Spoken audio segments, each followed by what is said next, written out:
ಆತ್ಮೀಯ H16 news ಅರ್ಥಾತ್ ನಮಗೆ ಸ್ವಾಗತ. ನಾನು ನಿಮ್ಮವ MI ಅಥವಾ ಮಲ್ಲಪ್ಪ ಜೋತವರು. ಆತ್ಮೀಯರೇ, ಇಮ್ರಾನ್ ಖಾನ್ ಹೆಸರು ಹೇಳಿ ಸಾಕು. ಈ ಭಾರತ ಖಂಡದಲ್ಲಿ ವಿಶೇಷವಾಗಿ ಪಾಕಿಸ್ತಾನ ಆಯಿತು, ಭಾರತ ಆಯಿತು, ಶ್ರೀಲಂಕಾ ಆಯಿತು, ಕ್ರಿಕೆಟ್ ಜಗತ್ತಿನಲ್ಲಿ ಒಬ್ಬ ವ್ಯಕ್ತಿ ಲೆಜೆಂಡ್. ವಿಶೇಷವಾಗಿ ಅವ್ರನ್ನ ಭಾಳ ಗೌರವಿಸು. 1992ರಲ್ಲಿ ವರ್ಲ್ಡ್ ಕಪ್ ಗೆಲ್ಲಿಸಿದ್ದು ಪಾಕಿಸ್ತಾನಕ್ಕೆ ಸಣ್ಣ ವಿಷಯ ಅಲ್ಲ. ಅಂಥ ಒಬ್ಬ ಕ್ರಿಕೆಟ್ ನಾಯಕ ಅಲ್ಲಿ ಜನನಾಯಕ ಆಗಿದ್ದು ಇರಿಸೋಳಲ್ಲ. ಭಾರತ ಮತ್ತು ಪಾಕಿಸ್ತಾನದಲ್ಲಿ ಕ್ರಿಕೆಟ್ ಹುಚ್ಚು ಭಯಂಕರ ಅದ ರೀ. ಅಥೋನ ಅವ್ರಿಂದ ಏನು ಬೇಕಾದ ಸಾಧ್ಯ ಮಾಡುವಂಥದ್ದು ಭಾವ ನಮ್ಮಲ್ಲೆಲ್ಲ. ಅದರಲ್ಲೂ ಪಾಕಿಸ್ತಾನದಲ್ಲಂತೂ ಇಮ್ರಾನ್ ಖಾನ್ ನಡೆದಾಡುವ ದೇವರು. ಹೀಗಾಗಿ ಅವರೊಂದು ಪಕ್ಷ ಕಟ್ತಾರೆ. ಅದ್ರ ಹೆಸರು ಏನಪ್ಪ ಅಂದ್ರೆ ಪಾಕಿಸ್ತಾನ ತೆಹ್ರೀಕ್ ಇನ್ಸಾಫ್ ಅಂತೇಳಿ,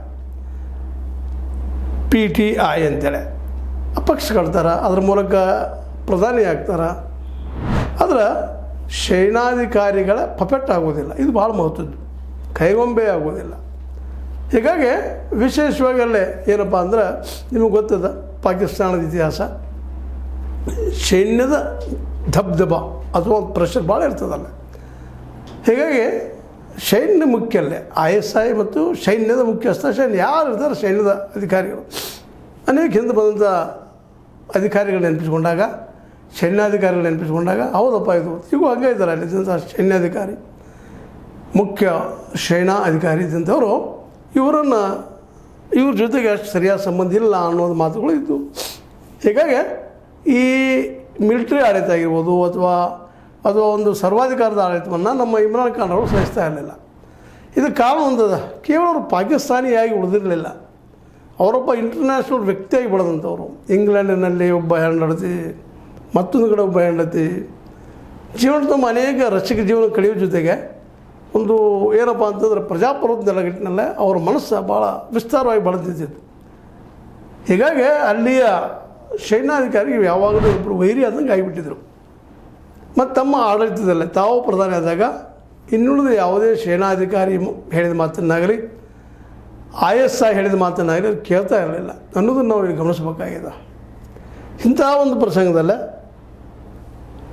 ಅವ್ರ ಮೇಲೆ ಗುರಿಟ್ಟಂಥ ಇವತ್ತಿನ ಅಲ್ಲೇ ಸೇನಾಧಿಕಾರಿ ಈಗ ಇಂಡೈರೆಕ್ಟ್ಲಿ ಅವರು ಡಿಕ್ಟೇಟರ್ ಇದ್ದಾರಲ್ಲೇ, ಅವರು ಇದ್ದಂಥವರು ಇಂದಿಲ್ಲ ನಾಳೆ ಇಮ್ರಾನ್ ಖಾನ್ ನಮ್ಮನ್ನು ಬಿಡಲಿಕ್ಕಿಲ್ಲ ಅನ್ನೋ ಕಾರಣಕ್ಕಾಗಿ ಅವ್ರ ಮೇಲೆ ಆರೋಪ ಹೊರಿಸಿ ಮತ್ತು ಪಪೆಟ್ ಲೀಡರ್ ಆಗ್ಲಿಕ್ಕೆ ಸಾಧ್ಯ ಇಲ್ಲ. ಅವರು ಕೈಗೊಂಬೆ ಸರ್ಕಾರ ನಡೆಸಲಿಕ್ಕೆ ಸಾಧ್ಯ ಇರಲಿಲ್ಲ ಇಮ್ರಾನ್ ಖಾನ್. ಹೀಗಾಗಿ ಅವ್ರ ಮೇಲೆ ಭ್ರಷ್ಟಾಚಾರದ ಆರೋಪ ಹೊರಿಸಿ 2023 ಜೈಲಿಗೆ ಹಾಕ್ತಾರೆ. 14 ವರ್ಷ ಶಿಕ್ಷೆ ಆಗ್ತದೆ. ಆ 14 ವರ್ಷ ಶಿಕ್ಷೆ ನೆಪದಲ್ಲಿ ಜೈಲಿನಲ್ಲಿದ್ದಾರೆ ಇವತ್ತು ಅವರು. ಅದೇ ಜೈಲು ಏನಪ್ಪ ಅಂತಂದ್ರೆ ವಿಶೇಷವಾಗಿ ಅಡಿಯಾಲ ಜೈಲಿನಲ್ಲಿ ಅವರಿದ್ದಾರೆ, ಇಟ್ಟಿದ್ದಾರೆ ಇವ್ರನ್ನ ಅಂತೇಳಿ. ಆದರೆ ಇವತ್ತೇನು ಸುದ್ದಿಗಳು ಬರ್ತಾಯಿದ್ದಾವಪ್ಪ ಅಂತಂದ್ರೆ ಅವರು ಅಲ್ಲೇ ಕೊಲೆ ಆಗಿದ್ದಾರೆ, ಇಲ್ಲಿಯ ಸೈನ್ಯಾಧಿಕಾರಿ ಕೊಲೆ ಮಾಡಿಸಿದ್ದಾರೆ ಅಂತೇಳಿ ಒಳ್ಳೆ ಚೂರು ರೂಮರ್ ಶುರುವಾಗಿಬಿಟ್ಟಿದ್ದು. ಇಮ್ರಾನ್ ಇಲ್ಲ ಅಂದರೆ ಅದು ಕಾರಣವೂ ಅದ. ಯಾಕಂದರೆ ಅವ್ರ ಸಹೋದರಿಯರಿಗೆ 3 ಜನ ಸಹೋದರಿಯರಿದ್ದಾರೆ.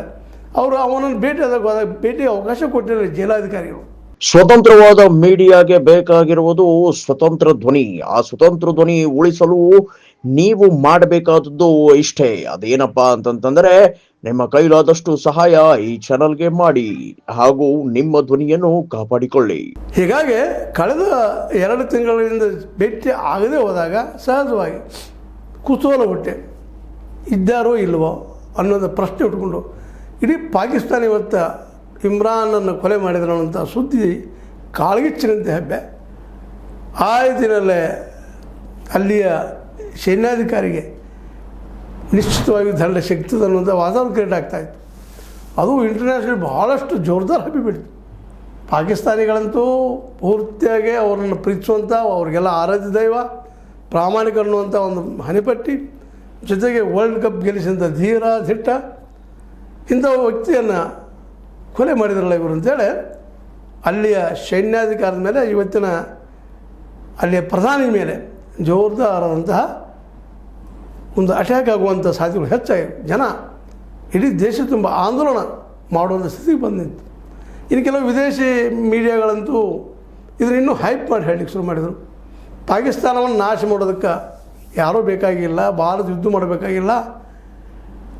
ತನ್ನೊಳಗೆ ಈ ಇಮ್ರಾನ್ ಖಾನ್ ನಾವು ಕೊಲೆ ಮಾಡಿದ್ದಕ್ಕಾಗಿ ದಂಗೆಗಳಾಗ್ತವೆ, ಪಾಕಿಸ್ತಾನ ಒಳಗೆ ಹೋಗ್ತವೆ ಅನ್ನೋಷ್ಟು ಮಟ್ಟಿಗೆ ವಾದಗಳು ಜೋರಾಗ್ತಾಯಿದ್ವು. ಇಂಥ ಒಂದು ಸಂದರ್ಭದಲ್ಲೇ ಅಲ್ಲಿಯ ಸೈನ್ಯಾಧಿಕಾರಿ ಅಥವಾ ಸೈನ್ಯ ಇದ್ದಿದ್ದು ಈಗ ಒಂದು ಕ್ಲಿಯರೆನ್ಸ್ ಕೊಟ್ಟದ. ಅವ್ರಿಗೇನೂ ಆಗಿಲ್ಲ, ಅವ್ರು ವಿಶೇಷವಾಗಿ ಅಡಿಯಾಲ ಜೈಲಿನಲ್ಲೇ ಸುರಕ್ಷಿತವಾಗಿದ್ದಾರೆ, ಆರೋಗ್ಯವಾಗಿದ್ದಾರೆ ಅಂಥೇಳಿ ಮೆಸೇಜ್ ಕೊಡ್ತಾ ಇದ್ದಾರೆ. ಇದು ನಿಜಾನ ಅಂದ್ರೆ ಇವತ್ತು ಅವ್ರು ಮತ್ತೂ ಭೇಟಿ ಕೊಡ್ತಾ ಇಲ್ಲ. ಇದನ್ನು ನಾವು ಗಮನಿಸಬೇಕಾಗಿದ್ದಿಲ್ಲ. ಮತ್ತು ಇಷ್ಟಾದ್ರೆ ಯಾಕೆ ಅವ್ರನ್ನ ಸಾರ್ವಜನಿಕವಾಗಿ ಭೇಟಿ ಮಾಡಲಿಕ್ಕೆ ಬಿಡ್ತಾ ಇಲ್ಲ ಅನ್ನೋದು ಇವತ್ತು ಪ್ರಶ್ನೆ ಅದ. ಅವ್ರನ್ನೂ ಹೇಳಿದಾರೆ ಬದುಕಿದಾನ, ಆರೋಗ್ಯ ಇದ್ದಾರ, ಹಾಗೆ ಹೇಗೆ ಅಂತೇಳಿ. ನಿಜವಾಗಿ ಆರೋಗ್ಯವಾಗಿದ್ದಾರೆ, ಅಲ್ಲಿ ಅವ್ರಿಗೆ ತೊಂದರೆ ಆಗಿಲ್ವ ಜೀವಕ್ಕೇನು ಅನ್ನುವಂಥ ಸಂಶಯ ಇನ್ನೂ ಅದು ದಟ್ಟವಾಗಿದೆ. ಎಲ್ಲಿಯವರೆಗೆ ಅಲ್ಲಿ ಸೈನ್ಯ ನಮ್ಮ ಇಮ್ರಾನ್ ಖಾನ್ರನ್ನು ಹೊರ ಜಗತ್ತಿಗೆ ತೋರಿಸೋದಿಲ್ಲವೋ, ಅವರು ಆರೋಗ್ಯವಾಗಿದ್ದಾರೆ ಅನ್ನೋದು ತೋರಿಸೋದಿಲ್ಲವೋ ಅಲ್ಲಿವರೆಗೆ ಸಮಸ್ಯೆ ಇದ್ದಂಥದ್ದನ್ನ. ಅದರಲ್ಲೂ ಪಾಕಿಸ್ತಾನ ಅಂತೂ ಭಾರತದ ಸ್ವತಂತ್ರ ಆದಾಗಿನಂದರೂ ಅದು ನಮ್ಮ ಜೊತೆಗೆ ವೈರತ್ ಸಾಧಿಸೋದು ಬಂದಂಥದ್ದು. ಯುದ್ಧಗಳು ಆಗಿದೆ ಅದರಲ್ಲೇ. ಇದ್ದುದರಲ್ಲಿ ಇಮ್ರಾನ್ ಖಾನ್ ಒಂದು ಸ್ವಲ್ಪ ಭಾರತ ಜೊತೆಗೆ ಒಳ್ಳೆಯ ಸಂಬಂಧ ಇಟ್ಕೊಂಡಂಥವ್ರು. ಗವಾಸ್ಕರ್ ಮತ್ತು ಇಮ್ರಾನ್ ಖಾನ್ ಇಬ್ಬರು ಒಳ್ಳೆಯ ಮಿತ್ರರು.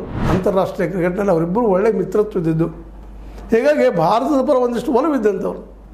ಆದರೂ ಅಲ್ಲಿಯೇ ಮೂಲಭೂತವಾದಿಗಳು, ಇಲ್ಲಿ ಹೆಂಗೆ ನಮ್ಮಲ್ಲಿ ಮೂಲಭೂತವಾಗಿದ್ದಾರೆ, ಅಲ್ಲೂ ಇದ್ದಾರೆ ಮೂಲಭೂತವಾದಿಗಳು. ಅವರು ಇದೇ ಒಂದು ಕಾರಣಕ್ಕಾಗಿ ಹೇಟ್ ಮಾಡ್ತಾಯಿದ್ರು. ಮೂಲಭೂತವಾದಿಗಳು ಜೊತೆಗೆ ಅಲ್ಲಿ ಸೈನ್ಯಾಧಿಕಾರಿಗಳು ಎಲ್ಲರೂ ಕುಡ್ಕೊಂಡು ಒಂದು ಷಡ್ಯಂತ್ರ ಅದ್ರ ಹೋಗ್ತಿತ್ತು ಮೇಲೆ.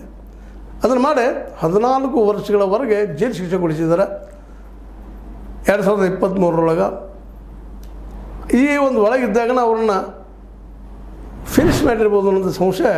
ಕಳೆದ 2-3 ವಾರದಿಂದ ಅವರು ಎಲ್ಲಿದ್ದಾರಾ, ಏನು ಮಾಡ್ತಾ ಇದ್ದಾರಾ, ಹೇಗಿದ್ದಾರೆ ಅಂತ ಸ್ವತಃ ನೋಡಲಿಕ್ಕೆ ಹೋದಂತಹ ಅವರ ಪಾರ್ಟಿಯ ಸದಸ್ಯರಿಗೆ ಭೇಟಿ ಮಾಡಿಸಿಲ್ಲ, ಸ್ವತಃ ಅವ್ರ ಸಹೋದರಿಯರಿಗೆ ಭೇಟಿ ಮಾಡಿಸಲಿಲ್ಲ. ಅಂದಾಗ ಸಹಜವಾಗಿ ಹಂಗಾದ್ರೆ ಇವ್ರು ಕೊಲೆ ಮಾಡಿದಾರಪ್ಪ, ಅಲ್ಲಿ ಮಿಲಿಟ್ರಿ ಅಧಿಕಾರಿಗಳು ಕೊಲೆ ಮಾಡಿದ್ದಾರೆ, ಅವ್ರ ಜೀವಂತ ಇಲ್ಲ ಅನ್ನುವಂತಹ ಸುದ್ದಿ ಕಳೆದ 2-3 ದಿನಗಳಲ್ಲಿ ಕಾಡ್ಗಿಚ್ಚಿನಂತೆ ಹಬ್ಬಿಬಿಟ್ಟದು ಇಡೀ ವಿಶ್ವದ ತುಂಬ. ಅದರಲ್ಲೂ ಪ್ರಮುಖವಾಗಿ ಪಾಕಿಸ್ತಾನದಲ್ಲೇ. ಮತ್ತು ಪಾಕಿಸ್ತಾನ ಅಂತ ಅತ್ಯಂತ ಭಾವನಾಪರವಶವಾದಂಥ ದೇಶ. ಅದರಲ್ಲೂ ಧರ್ಮದ ವಿಷಯದಲ್ಲಿ ಭಾಳ ಸೆನ್ಸಿಟಿವ್. ಅದರಲ್ಲೂ ಕ್ರಿಕೆಟ್ ಬಗ್ಗೆ ಅಂತ ಬಹಳ ಅದು ಗೌರವ ಅಲ್ಲಿ ಜನಕ್ಕೆ. ಕ್ರಿಕೆಟ್ ದೇವತೆ, ಒಳ್ಳೆಯ ಪ್ರಧಾನಿ, ಇವೆಲ್ಲ ಕಾರಣಕ್ಕಾಗಿ ಇಮ್ರಾನ್ರನ್ನು ಅಲ್ಲಿ ಜನ ಭಾಳಷ್ಟು ಪ್ರೀತಿ ಮಾಡ್ತಾಯಿದ್ದಾರೆ. ಹೀಗಾಗಿ ಇಡೀ ದೇಶ ಇನ್ನೇನು ಹೊತ್ತು ಉರಿತದೇನೋ, ಅದ್ರ ವಿರೋಧವಾಗಿ ಜೈಲುಗಳ ಸಹಿತ ಅಟ್ಯಾಕ್ ಆಗ್ತದೇನೋ, ಸರ್ಕಾರದಿಂದ ಅಟ್ಯಾಕ್ ಆಗ್ತದೇನೋ ಅನ್ನೋಂಥ ವಾದವನ್ನು ಕ್ರಿಯೇಟ್ ಆಗಿದೆ. ಇಡೀ ವಿಶ್ವದ ಎಲ್ಲ ಮಾಧ್ಯಮಗಳು ಇವತ್ತಿನ ಸೈನ್ಯಾಧಿಕಾರಿಯ ಮೇಲೆ ತಮ್ಮ ಗುರಿಯನ್ನು ಇಟ್ಕೊಂಡು ಕೂತಿದ್ರು. ಇವ್ರಿಗೆಲ್ಲ ಇವರೇ ಕಾರಣರು ಅಂತೇಳಿ.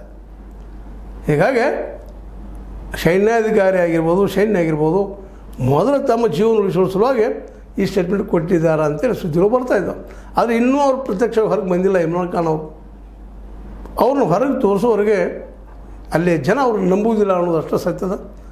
ಆದರೂ ಒಂದು ಭರವಸೆ ಏನು ಮಾಡಿದಪ್ಪ ಅಂದ್ರೆ ಇನ್ನೂ ಇಮ್ರಾನ್ ಖಾನ್ರನ್ನು ಅಲ್ಲಿ ಹತ್ಯೆ ಮಾಡಿಲ್ಲ ಅನ್ನುವಂಥದ್ದು ಸ್ಪಷ್ಟ ಆಗ್ತಾಯಿದೆ. ಆದರೆ ಇದು ಜನರ ಭಾವನೆಗಳಿಗೆ ತಕ್ಕ ಸುಳ್ಳು ಹೇಳ್ತಾ ಇದ್ದಾರೆ ಅಲ್ಲಿ ಸೈನ್ಯಾಧಿಕಾರಿಗಳು, ಇವತ್ತಿನ ಆಡಳಿತ ಅನ್ನುವಂಥ ಒಂದು ಸಂಶಯನೂ ಅದ. ಯಾಕೆಂತಂದ್ರೆ ಇವತ್ತು ಸತ್ತಿದಾರ ಅಂತಂದ್ರೆ ಇಡೀ ದೇಶ ಅಲ್ಲಿ ಸರ್ಕಾರದ ವಿರುದ್ಧ ಎದ್ದು ನಿಲ್ಲುವಂಥ ಸಾಧ್ಯತೆಗಳಿದ್ದಾವೆ. ಒಟ್ಟಾರೆಯಾಗಿ ಇಮ್ರಾನ್ ಖಾನ್ ಸೈನ್ಯಾಧಿಕಾರಿಗಳ ಜೈಲರ್ಗಳ ಅಭಿಪ್ರಾಯ ಅಂತ ಇನ್ನು ಜೀವಂತಿದ್ದಾನೆ ಅಷ್ಟೇ ನಂಬಬಹುದು ವಿನಃ ಅವ್ರ ಹೇಳಿಕೆಯನ್ನು. ಆದರೆ ಅವ್ರು ಹೊರಗೆ ಬರುವವರೆಗೆ ಇಡೀ ವಿಶ್ವದ ಜನ, ಪಾಕಿಸ್ತಾನಿ ಜನ ನಂಬಲಿಕ್ಕೆ ಸಾಧ್ಯ ಇಲ್ಲ ಅನ್ನೋದಷ್ಟು ಸ್ಪಷ್ಟ ಅದ. ಆದರೂ ಒಂದು ಭರವಸೆ ಮೂಡಿದ, ಇಂದಿಲ್ಲ ನಾಳೆ ನಿಶ್ಚಿತವಾಗಿ ಇಮ್ರಾನ್ ಖಾನ್ ಬರ್ತಾನೋ ಅನ್ನುವಂಥ ಮಾತನ್ನು. ಎಲ್ಲ ಹಿನ್ನೆಲೆಯಲ್ಲಿ ಇಮ್ರಾನ್ ಖಾನ್ ಬದುಕಿದಾನ ಅನ್ನುವಂಥ ಒಂದು ಸಮಾಧಾನಕರವಾದ ವಿಷಯ ಹೊರಗೆ ಬಂದಿದ್ದು ಇದು ಹೊಸ ಡೆವಲಪ್ಮೆಂಟ್. ಆದರೆ ಎಲ್ಲಿವರೆಗೆ ಅವರು ಒಳಗಿರ್ತಾರೆ ಅನ್ನೋದು ಇವತ್ತು ಕೇಳುವ ಪ್ರಶ್ನೆ. ಸ್ವತಃ ಅವ್ರ ಸಹೋದರಿಯರಿಗೆ ಮತ್ತು ಪಾರ್ಟಿಯ ಮುಖ್ಯಸ್ಥರಿಗೆ ಅವ್ರನ್ನೀಗ ತೋರಿಸಲೇಬೇಕಂತ ಅನಿವಾರ್ಯತೆ ಅಲ್ಲಿ ಸರ್ಕಾರಕ್ಕದ ಮತ್ತು ಅಲ್ಲಿ ಸೈನ್ಯಾಧಿಕಾರಿಗದ. ತೋರಿಸಲಿಲ್ಲ ಅಂದರೆ ನಿಶ್ಚಿತವಾಗಿಯೂ ಅಲ್ಲೇ ಒಂದು ಹೊಸ ಆಂತರಿಕ ಯುದ್ಧ ಆಗೇ ಆಗ್ತದೆ ಅನ್ನೋದು ಭಾಳಷ್ಟು ರಾಜಕೀಯ ತಜ್ಞರ, ಅಂತಾರಾಷ್ಟ್ರೀಯ ತಜ್ಞರ ಅಭಿಪ್ರಾಯ. ಇದು ನೀವೇಂತೀರಿ? ಇಮ್ರಾನ್ ಅದಾರೋ ಹೋಗಿದ್ದಾರೋ? ಯಾಕಂದ್ರೆ ಅಲ್ಲಿ ಮೇಲಿನ ಮೇಲೆ ಪ್ರಜಾಪ್ರಭುತ್ವದ ಆಡಳಿತವನ್ನು ಕೊನೆಗಾಣಿಸುವ ಕೆಲಸವನ್ನು ಅಲ್ಲಿಯ ಸೈನ್ಯ ಮಾಡ್ತಾ ಬಂದದ. ಈ ದಿಶೆಯಲ್ಲಿ ಹಿಂದೆ ಜುಲ್ಫಿಕಾರ್ ಭುಟ್ಟೋ ಅವ್ರದ್ದು ಹತ್ಯೆ ಆಗಿರ್ಬೋದು, ಅದರ ನಂತರ ಬಂದು ಅನೇಕ ಸೈನ್ಯಾಧಿಕಾರಿ ಸಹಿತ ಹತ್ಯೆ ಆಗಿರೋ ಸುದ್ದಿಗಳಿದ್ದಾವೆ. ಅದೇನೋ ಆಗಲಿ, ಇಮ್ರಾನ್ರ ಹತ್ಯೆ ಆಗದಿಲ್ಲ ಅನ್ನೋದು ನಮ್ಮೆಲ್ಲರ ಆಶಯ. ಯಾಕಂದ್ರೆ ಅವರೊಬ್ಬ ಭಾರತದ ನಿಜವಾದ ನಮ್ಮ ಗವಾಸ್ಕರ್ ಸ್ನೇಹಿತ, ಜೊತೆಗೆ ಲಿಬ್ರಲ್ ಉದಾರವಾದಿ ಅಂತ ಹೇಳ್ತಾ, ಇದು ನಿಮ್ಗೆ ಲೈಕ್ ಆಗಿರ್ಬೋದು. ಲೈಕ್ ಮಾಡಿ, ಶೇರ್ ಮಾಡಿ, ಕಮೆಂಟ್ ಮಾಡಿ, ಜೊತೆ ಸಬ್ಸ್ಕ್ರೈಬ್ ನಿಲ್ಲಿಸ್ಬೋದು. 16 ನ್ಯೂಸ್ ಅರ್ಥ ಸತ್ಯದ ಕೈಗಳಲ್ಲಿ ವಂದನೆಗಳು.